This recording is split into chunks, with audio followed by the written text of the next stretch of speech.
Et bien salut à toutes et à tous, c'est Jean, c'est Moketo pour parler de tout, mais surtout on se retrouve pour la critique de l'épisode 3 de la saison 2 de One Piece, donc intitulé Un accueil chaleureux, qui adapte l'intégralité de l'arc Whiskey Peak. Donc comme d'habitude, c'est une critique avec spoil, aussi bien pour la série que pour le manga. L'idée, ce sera de faire quelques parallèles avec le manga, donc voilà, ça va être une critique 100% spoilers. Vous voici prévenu. Alors, cet épisode est très intéressant parce que, à mon sens, c'est celui qui va, en quelque sorte, être le plus éloigné, entre guillemets, du manga. Je trouve que c'est véritablement le premier arc de la saison où on va avoir des changements par rapport au manga qui sont plus significatifs qu'avec avec le manga, que le reste des arcs de cette saison. On va commencer par parler, comme d'habitude, un petit peu de la dynamique entre les chapeaux de paille au niveau des personnages, tout ça. Déjà, une idée que j'ai trouvée très pertinente, c'est le fait de rendre Zoro hanté par le spectre de Mihawk, le fait qu'il reste focalisé sur sa défaite par rapport à Mihawk. J'ai trouvé que c'était une très bonne idée parce que c'est vrai que, ça c'est dans le manga, c'est un arc dans lequel Zoro va être extrêmement en action, et donc je trouve ça très intéressant de rendre une sorte de justification, comme si c'était une sorte d'entraînement, de mise en exécution de sa détermination, et un petit peu comme histoire de faire table rase de son traumatisme de sa défaite contre Mihawk. Donc j'ai trouvé ça très pertinent de faire ça, parce que c'est vrai que dans le manga, il en parle pas avant un moment, hein, il en reparle pas avant un moment de Mihawk. C'est vrai que c'est une fois qu'il a été battu, voilà, c'est un peu derrière. Alors il en reparle un peu vite fait en mode ouais, j'ai encore des blessures à Arlong Park, mais c'est tout. Donc là, je trouve que c'est très intéressant. Et surtout, ce qui est intéressant, c'est que la série va faire en sorte que chaque arc de Grand Line, en tout cas dans cette saison 2, soit centré sur un Mugiwara différent. C'est-à-dire que cet arc va vraiment mettre l'accent sur Zoro, Little Garden va mettre l'accent sur Usopp, et Drum va plus mettre l'accent sur Sanji d'un point de vue développement. Et c'est assez intéressant, je trouve, comme façon de un petit peu répartir les rôles de l'équipage. J'ai trouvé que c'était une très bonne idée. Ce qui est très cool, et c'est vrai que c'est quelque chose qui est un petit peu absent dans le manga. C'est vrai que bon, ça a beau être mon œuvre de la vie, One Piece, je dois bien avouer que l'un des défauts, c'est le fait que les Mugiwara, enfin les chapeaux de paille, ne se parlent pas tant que ça les uns les uns avec les autres. Entre eux, ils n'ont pas tant de dialogue. Quand ils dialoguent, c'est au niveau de l'intrigue, c'est par rapport à ce qui est en train de se passer. Mais d'un point de vue développement personnel, bah c'est vrai il manque peut-être, enfin c'est même pas peut-être, il manque des discussions qui rendent qui font que les liens se tissent véritablement. Typiquement, voilà, le fait qu'on voit la vie sur le bateau, ça j'ai trouvé ça très cool. Tu les vois qui bidouillent un peu leur truc. T'as Nami qui est toute enjouée de Grand Line. Et ça aussi, encore une fois, c'est ce que je disais la dernière fois, c'est un trait qu'ils ont un peu changé. Là où, dans le manga, les personnages sont assez paniqués de l'environnement de Grand Line, dans la série, ils adoptent plus un côté amusant. Quand Nami, elle subit un peu les changements de météo au début de l'épisode, elle est là, oh mais c'est trop cool, Grand Line. Et je trouvais ça intéressant parce que ça offre une seconde lecture au manga. C'est pas le copier-coller, c'est une autre vision des Mugiwara par rapport à tout ça. L'interrogatoire de Luffy avec Vivi, je l'ai trouvé très cool parce que ça respecte très bien les personnages. Et puis c'est véritablement ce truc de mais non, mais moi j'apprends juste à te connaître en fait, et ça ressemble tellement à Luffy en fait, ça ressemble tellement à Luffy, le fait qu'il se rapproche de Vivi comme ça, et qu'il fasse confiance à son instinct de mais non, mais toi tu m'as pas l'air d'être une mauvaise personne, donc en fait j'ai rien à craindre de toi. Avec les petites blagues par la suite qui fonctionnent très bien. Nami qui disent bah quoi, t'es jalouse de ma beauté, ça pareil, c'est un bon équilibre par rapport à son personnage.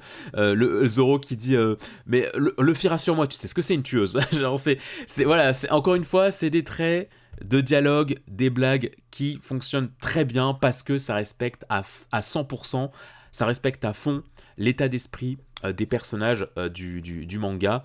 Et puis voilà, la discussion entre Luffy et Zoro. Je sais pas si c'est un clin d'œil à leur dispute, parce que c'est un élément qui est absent du coup de cette adaptation, c'est la dispute le versus entre Zoro et Luffy. Je sais pas si c'est un clin d'œil à ça, mais j'ai trouvé ça cool, le fait, enfin la discussion de Zoro, entre Zoro et Luffy dans le bar, parce que voilà, t'as Zoro qui se confie par rapport à ce qu'il tracasse, et t'as Luffy qui se préoccupe en fait de Zoro, tout comme quand il le trinque, quand ils font le pot en arrivant au bar. Ouais, tu sens que Luffy il est à l'écoute de son équipage. Il veut savoir quand quelque chose ne va pas. Il encourage Usopp à raconter ce qui s'est passé dans l'arc d'avant, dans le bar. Non, c'est des dialogues qui fonctionnent, qui rendent la chose vivante, parce que c'est vrai que dans le manga, on est beaucoup plus centré sur Luffy en fait, sur son regard à lui. Tandis que là, on se balade en fait d'une interaction à l'autre. Quand Usopp parle à Nami, et puis que Nami dit ouais, je vais aller cartographier l'île. Voilà, ça rend, c'est des échanges naturels, mais qui aident à rendre l'équipage palpable et à nous faire nous attacher à cette famille. Et c'est vrai que c'est des choses qui manquent un petit peu dans le manga. Pareillement, quand ils se font attaquer par Baroque Works, et que t'as le chapeau de Luffy qui s'envole, hop, c'est en fond en plus, hein, c'est même pas, l'action n'est pas centrée dessus, mais quand Nami retrouve Luffy pour faire face au Baroque Works, à un moment t'as le chapeau de Luffy qui s'envole, et du coup t'as Nami qui se rue sur le chapeau pour le redonner à Luffy. C'est plein de petits détails comme ça que je trouve très convaincants, et qui rendent encore une fois les Mugiwara super attachants entre eux, et que tu sens le côté famille, parce que les uns se préoccupent de l'autre. Sanji qui entraîne Usopp pour draguer. Attends, Usopp, quand il y a deux femmes qui viennent te voir pour te dire de monter en haut, faut pas dire non, tu vois. Bon, ça d'ailleurs c'est moyen. Ça par contre j'ai trouvé ça moyen, parce que bon, le Usopp il a quand même une petite Kaya qu'il est censé l'attendre. Après, tu me diras, c'est un ado, il est censé avoir 17 ans, donc bon, ok, il peut se laisser... voilà. Mais j'ai pas trouvé ça très cool, Usopp, le mec, il pense vite à autre chose, hein. C'est vraiment, dès qu'il arrive sur Grand Line, il est attiré par quelque chose d'autre, donc c'est un peu dommage. Et puis la scène aussi avec Usopp où il tire aux fléchettes, je connaissais même pas ce jeu, et qu'il est super fort. Bon bah ça pareil, c'est un clin d'œil très pertinent. Le casting continue d'être XXL, le casting continue à être fou, c'est-à-dire que là Vivi, je la trouve, elle a été très convaincante. Là, honnêtement, la comédienne, elle a tout compris au personnage. Quand tu passes du début de assez sournoise, un tant soit peu badass, espiègle, et puis après, tu ressens toute la sensibilité du personnage, tout le drame, il y a une espèce de mélange entre un côté sensible et badass. La fin, ça m'a vraiment tellement crevé le cœur, sa détresse face à la mort de Igaram, quand ils doivent se séparer, non mais j'y arriverai pas sans toi, etc. Enfin, ça fonctionne trop bien. L'actrice de Vivi, elle est dans une justesse folle, elle a complètement compris le personnage de Vivi, parce que c'est à ce moment-là qu'on fait un revirement sur le personnage, que jusqu'ici on se dit ouais vas-y c'est la petite de Baroque Works là, un peu peste, etc. Et en fait dès que tu creuses et qu'on arrive sur son histoire, eh ben non, en fait c'est beaucoup plus que ça, et elle jouait juste il y avait juste un double jeu quoi. Igaram pareil, c'est parfait, enfin honnêtement je trouve que le comédien joue d'une manière impeccable le personnage. Donc non, au niveau du casting, ça continue à être impeccable. Ça sera encore plus impeccable après, mais bon, enfin là en tout cas, à ce stade-là, épisode 3, ça reste totalement fou, tout comme Mr. Nine qui continue à faire un super leader. Encore une fois, hein, dans le manga, on sent, moi je m'en contrefous de Mr. Nine. Genre honnêtement, à chaque fois que je pense à lui, c'est quand je relis, tu vois. Genre, c'est quand je relis le manga, c'est comme ça que je le repense à lui, parce que sinon, mais ce personnage est tellement oubliable dans le manga. Dans la série, ils en font un commandant d'armée très, enfin, pas sournois, mais très avec de la hargne, quoi.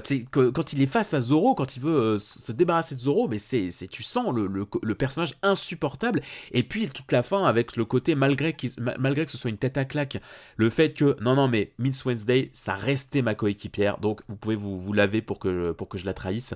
C'est trop cool parce que dans le manga tu le prends pas au sérieux, donc en fait quand il défend Vivi tu ressens pas grand chose, mais là le fait que ce soit une ordure pendant 2 épisodes et qu'à la fin tu vois qu'il a quand même cette petite intention envers Vivi, c'est quelque chose qui fonctionne très bien. D'un point de vue mise en scène maintenant, parce qu'il y a aussi des choses pas mal à dire, j'ai bien aimé le fait qu'on reste assez pudique sur Nami en bikini. C'est-à-dire que je trouve que là, on met l'accent sur quelque chose qui manque un petit peu à One Piece, c'est-à-dire que dès qu'il est question de fanservice, on va quand même beaucoup mettre l'accent dessus dans le manga, tandis que là, il y a le truc de, oui, il y a du fanservice, mais on va pas appuyer dessus trop longtemps. Il y a même cette blague avec Sanji et Usopp qui se regardent, tu t'attends à une remarque salace, et en fait, non, ils sont là. Oh mon dieu, il neige, bonhomme de neige. Enfin, ouais, honnêtement, j'ai trouvé ça cool parce que voilà, ça fait partie de l'ADN de One Piece, le fanservice, aussi bien au niveau des mecs que des femmes, et il y en aura plus au niveau des mecs, je trouve. Et ouais, ça reste discret, je sais pas si c'est le terme, mais ça reste respectable, ça reste pudique comme scène de fanservice, donc j'ai trouvé ça assez cool. Puis la scène avec le bonhomme de neige aussi, ça m'a fait bien rire. Whiskey Peak, très bien représenté, et là aussi je trouve que il y a un très bon équilibre entre les scènes intérieures et les scènes extérieures. On reste encore une fois sur ma remarque de ça fait du bien de respirer. Là, ça fait 3 épisodes à la suite où on a quand même pas mal de scènes d'extérieur, et c'est ce qui manquait cruellement à la saison 1. Il y avait quand même beaucoup d'épisodes où on restait cloisonné. Épisode 3 et 4, on était quand même... Enfin, épisode 2, on était beaucoup sous le chapiteau. Épisode 3-4, on était en huis clos avec le capitaine Kuro. Là, on est épisode 3, et bah bordel, ça respire, quoi. La ville de Whiskey Peak, bah, elle est impeccable, hein, comment dire, elle reste très fidèle au manga, mais c'est vrai que ça fait carton-pâte, et c'est sûr que si tu dézoomes, les scènes, les plans très avec un large, putain, je vais y arriver, les plans larges, les grands plans larges sur la ville, oui, il y a un côté un peu carton-pâte, et il y a un côté un petit peu factice, parce que tu te rends compte que le décor autour, il y a véritablement rien. Quand c'est dans un manga, c'est moins gênant, parce que tu te poses pas trop les questions sur le décor, sur les proportions du décor. Mais là, ouais, quand il y a le plan global sur la ville et que tu vois qu'autour c'est que désertique, oui, bon, tu te dis, ouais, c'est un peu comment ils font pour vivre, quoi. C'est un peu, voilà. Mais ça reste fonctionnel, ça reste très fidèle. Et puis pareil, j'ai bien aimé qu'il y avait un bon équilibre entre, voilà, les scènes d'extérieur. On passe beaucoup de temps dans le bar, mais c'est un endroit immense. Le bar, mine de rien, t'as plusieurs étages, t'as plusieurs dimensions, on en reparlera avec le combat. T'as ensuite toute la balade dans la ruelle avec Nami, qui est une scène angoissante qui fonctionne, enfin angoissante, entre guillemets, hein, une scène de tension plutôt qui fonctionnait bien. Quand Luffy il est dans la boulangerie, bah pareil, c'est assez éclairé, c'est assez tourné vers l'extérieur. Donc, ouais, je trouve que d'un point de vue gestion des décors, on respire. On respire, ça fait du bien. Il y a de l'espace. Après, il y a Zoro qui va sur les toits, etc. Enfin, ouais, ça fait du bien. Ça commence sur le bateau. Donc, ouais, je trouve qu'il y a une bonne gestion des décors. Et puis, surtout, durant la scène de baston de Zoro contre les agents du Baroque Works, qui est une scène assez longue, c'est vrai, mais étant donné que, à mon sens, c'est la scène d'action la mieux réalisée de la série à l'heure actuelle, dans les 18 épisodes, pour moi, c'est ma scène d'action préférée. On ressent beaucoup moins le côté câble comme il y avait dans certains combats ou dans la saison 1. Là, honnêtement, j'y ai cru. Donc, c'est pour ça que, oui, c'est un peu frustrant que la scène soit aussi longue, mais en même temps, elle corrige tellement de choses et elle ajoute tellement au personnage de Zoro que ça m'a pas gêné. Ça s'imbrique bien en fait dans le côté ok, ça montre que l'équipage, enfin ça montre aux nouveaux spectateurs, j'entends, pour ceux qui découvrent l'univers de One Piece avec cette série, ok, ça leur montre que c'est pas un équipage de branquignoles. Il y a véritablement dans l'équipage de Luffy un gars qui peut détruire pas mal de sgeg. Et puis ouais, tu sentais moins le côté câble. Zoro vient d'obtenir un nouveau sabre, donc ça rentre dans le côté intrigue. Il y a cette dimension de plusieurs étages avec Mr. Nine qui provoque Zoro, et ça j'aime bien parce que ça m'a rappelé un petit peu. En fait, cette longue séquence, il y a un côté très jeu vidéo ou Zoro, le masque de Zoro, tu vois, moi ça m'a beaucoup rappelé via la couleur des murs, via le côté un peu Far West, tout ça, et sabreur, bah ouais, Zoro m'a fait penser à Zoro avec 2 R, tu vois, ça m'a véritablement fait penser à ça, et puis ouais, avec ce côté jeu vidéo, genre t'as le boss qui te nargue en haut en te disant ouais, est-ce que faut que t'essayes de tuer mes 100 gars, et puis bah hop, la mission, faut tuer 100 gars pour atteindre le boss de fin, ça m'a beaucoup fait penser à une séquence de jeu vidéo, et je trouvais que ça fonctionnait bien. J'ai bien aimé le fait qu'il y ait le comptage en fait, où véritablement au fur et à mesure que les pecnos ils se font battre, bah oui, le chiffre augmente, et il me semble que c'est bon, à un moment je me suis amusé à compter, et oui, c'est le comptage semble assez raccord entre ce que dit Zoro et le nombre de personnes qu'il bat. Ça a l'air raccord. Donc ça, c'est assez chouette. Et puis les enchaînements sont différents, tu vois. Il y a du tranchage, je te balance des épées, je te cogne contre la table, je te balance une table dans la gueule, je te détruis un mur. Enfin, c'était assez diversifié dans les cascades très bien réalisées. Moi, tout le long, je me suis dit, mais putain, mais le travail que ça a dû demander de mise en scène pour tourner ça devait être assez fantastique, hein. Donc non, honnêtement, cette scène d'action, je la trouve très très bien. Oui, un peu longue, mais en même temps, je trouve qu'il y en avait besoin, vu certaines scènes d'action qui manquaient à me convaincre. Donc, pas si dérangeant que ça. Et puis, encore une fois, c'est une scène qui évolue, en fait. Tu commences au rez-de-chaussée, tu montes, tu arrives sur le toit, et puis après, tu arrives dans la ruelle, etc. Enfin, honnêtement, je trouve que cette scène d'action... fonctionne très très bien. Voilà, j'ai pas grand chose à redire. Et puis concernant le Baroque Works, alors je le disais en début de critique, pour moi c'est l'arc qui est le plus différent du manga, parce que un petit peu à l'instar de ce que je disais précédemment, tu sens que la série veut te faire croire à la dangerosité de Baroque Works. Donc tout ce qui est trop what the fuck, on le met de côté. Donc Kalou n'est pas encore là. Tout le côté, en fait, parce que dans le manga, en fait, les Mugiwara, ils sont très à côté de ce qui se passe avec Vivi. Alors que là, la série rassemble les éléments. C'est-à-dire que dans le manga, il y a ce côté... on vous laisse avec vos conneries là, et puis c'est parce que Igaram a vu Zoro défoncer des mobs que Igaram dit non, je vous en supplie, aidez-moi, faut sauver ma princesse. Et Zoro il est là, bah non, mais fous-moi la paix en fait, ça n'a rien à voir avec nous. Et puis là, t'as un ami qui arrive, oh pourquoi pas et tout, ça peut nous faire des sous-sous, ça peut nous faire des pépettes. Et puis après, hop, t'as les Unluckies qui arrivent, et puis bam, ils ont comment le ils sont pris, enfin leurs portraits sont dessinés, donc oh bah merde, on peut plus faire machine arrière, enfin voilà. Le côté comique, voilà, Luffy qui s'endort, qui devient énorme, qui se bat contre Zoro, la dispute, etc. Voilà, tout ça, tous ces gags-là, ils les ont enlevés, et moi je trouve ça pas si mal, parce que, encore une fois, ça permet de donner plus de crédit à Baroque Works. La mort d'Igaram, je l'ai trouvée très poignante par rapport au manga où ça reste un peu flou.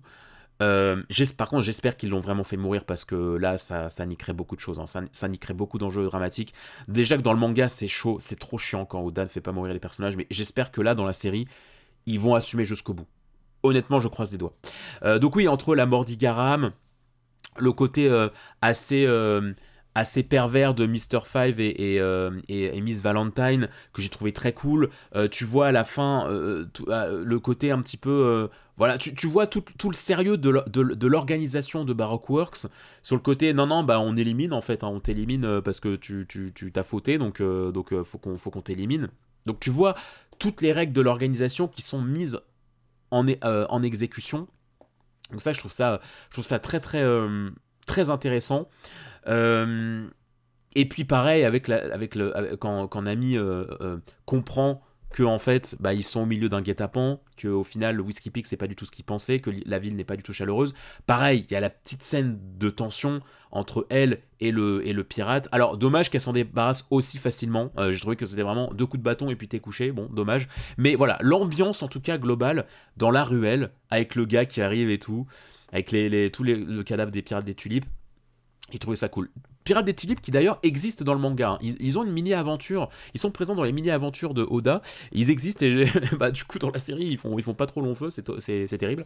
Mais voilà, moi je félicite quand même tout le côté, on rend l'intrigue plus sérieuse et on la distribue autrement. Parce que pareil, il me semble hein, que dans le manga, c'est à ce moment-là aussi qu'ils apprennent que Mister Zero est un corsaire et Crocodile. Il me semble que c'est à ce moment-là que c'est Crocodile.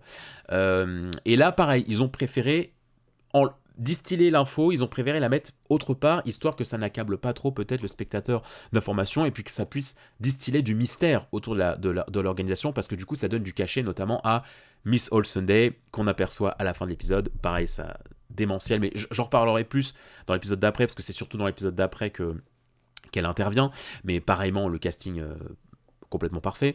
Mais voilà, je trouve que les changements sont intelligents. Ils sont pas là que pour rendre des choses plus faciles techniquement parlant, ils sont pas là que pour faciliter certains éléments, nanani nanana, non, il y a une justification narrative, on essaye d'instaurer une tension, de rendre le danger palpable, et de pas juste nous faire affronter des clowns avec des clowns, parce que les Mugiwara c'est aussi un peu des clowns, ils sont assez immatures encore au début de Grand Line, pareillement pour Sanji, tu vois, où ils ont là encore une fois atténué, tu vois, quand il se met à draguer les deux jumelles, pareillement, tu vois, je me dis ouais, c'est du Sanji atténué, mais ça fait du bien, parce que dans le manga ça marche les blagues comme ça. Mais dans de la vraie vie, tu peux vite tomber dans du cringe harceleur. Et là, c'est bien parce qu'il est classe, il fait ses petits cocktails, etc. Enfin, c'est beaucoup plus humain, c'est beaucoup plus terre à terre. Et bah, là, tu te dis oui, un mec comme ça, tu peux en croiser comme ça, des mecs comme ça. Alors que, bon, des types comme Sanji aussi, mais là, ça devient très problématique. Les Sanji comme dans le manga, bon, qui vraiment bavent à chaque fois que Nami dit un truc, bon, tu en comptes pas tous les 4 matins. Alors que le Sanji qui est là, bah oui, ok, ça fonctionne bien. Donc non, moi je trouve qu'il y a un bon équilibre entre le sérieux et l'humour. Ça fonctionne bien, l'équipage, on y croit, et donc, non, honnêtement, j'ai bien aimé, tout comme j'ai trouvé ça très touchant, la scène où Nami prend Vivi dans ses bras. Dans le manga, déjà, c'est très touchant, mais là, ça l'est encore plus, parce qu'il y avait eu quelques petites frictions entre Vivi et Nami, et là, je trouve ça très beau, le fait que Nami, elle voit la détresse de Vivi, possiblement qu'elle se rappelle, elle se revoit elle quand elle était plus jeune, quand elle perd belle-mère, etc. Parce que Igaram représentait véritablement une figure paternelle pour elle. Et donc là, le fait que Nami la réconforte, j'ai trouvé ça très beau. Le symbole du mouchoir qui pareil sera réutilisé dans l'épisode suivant, pareillement, j'ai trouvé ça très cool, très pertinent. Donc encore une fois, je trouve que cet épisode fait le taf, assez réussi. Il y a peut-être des choses à corriger, aussi au niveau de la mise en scène sur certaines choses, et puis il y a la scène du saxophone exceptionnelle avec Igaram, enfin voilà. Mais voilà, encore une fois, je peux comprendre qu'on ait du mal avec l'immersion, parce que les cosplays, encore une fois, je vais le répéter, mais je comprends totalement qu'on ne puisse pas adhérer aux costumes, mais en fait, encore une fois, le problème c'est pas les costumes en tant que tels, c'est le fait qu'ils soient trop lisses et trop propres. Moi, c'est ça qui me gêne dans l'immersion de la série, c'est le fait que les cosplays, que le côté cosplay, les costumes nous donnent une impression cosplay parce que c'est beaucoup trop clean. Tu prends Mr. Five, Miss Valentine, ou Igaram, quand il commence à lancer ses mitrailleuses, le problème avec leurs costumes, ou Miss le coup de poing américain là, le problème avec eux, c'est que les costumes sont trop propres en fait. Il faudrait les salir un peu, les froisser un petit peu, les décoiffer un petit peu, pour que ça soit véritablement palpable, et que tu te dises, bah oui, ok, ils ont du voyage, tu le sens sur leurs vêtements. Mais non, ils sont tout clean, t'as vraiment l'impression que leur costume, il sort du lave-linge, et que hop, ils les ont mis, et que tu sens trop l'équipe déco qui les a habillés 10 minutes avant, quoi. C'est ça qui est dommage. C'est ça qui fausse un petit peu le côté immersion, en tout cas, je trouve. Voilà, j'espère que cette critique en tout cas vous aura plu. N'hésitez pas à mettre un petit pouce en l'air, allez visiter les différents contenus de la chaîne, allez voir les autres critiques de One Piece saison 2, et puis d'ici là, je vous souhaite plein de bonnes choses. N'hésitez pas à aller consulter les différents contenus pop culture de la chaîne. Prenez soin de vous, j'espère que ma critique vous aura plu sincèrement. Prenez soin de vous et de vos proches, et à très vite. Bye bye.